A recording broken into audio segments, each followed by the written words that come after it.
rút cắp hả? Sống trên đời. Được chưa? Các bạn hãy kết bạn mới hả?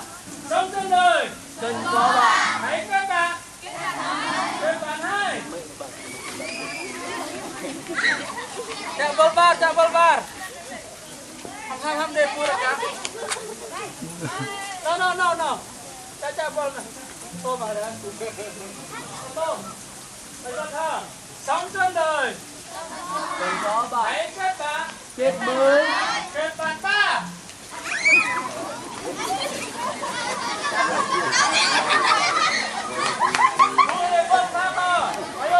Sống trên đời. Cần có bạn. Hãy kết bạn.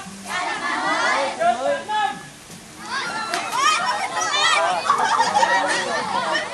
Bốn năm.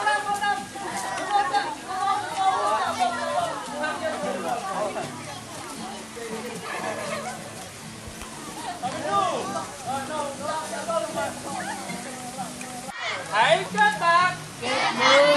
Kết bạn hai. Rồi.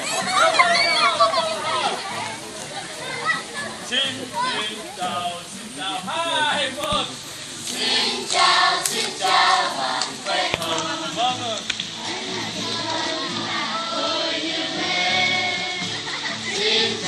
Xin chào bạn khỏe không?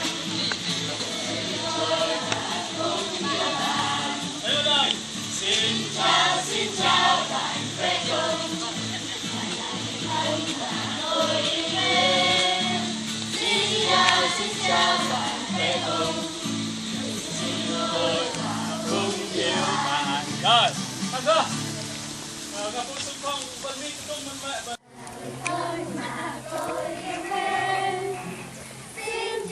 Xin chào bạn khỏe không? Giêsu yêu tôi và cũng yêu bạn. Mày bắt đầu. Xin chào bạn khỏe không? Ngày thân mà tôi yêu em. Xin chào bạn khỏe không? Giêsu yêu tôi và cũng yêu bạn. Lại ba mươi rồi. Mày bắt đầu. 2 3. Xin chào bạn khỏe không? Ngày thân mà tôi yêu em. Xin chào bạn khỏe không? Giêsu yêu tôi và cũng yêu bạn. Rồi mình bắt đầu đi. Nắm tay cùng xuân vang vui. Cùng nối dây thong cong từ đây ha. Cùng nối dây thong cong từ đây ha.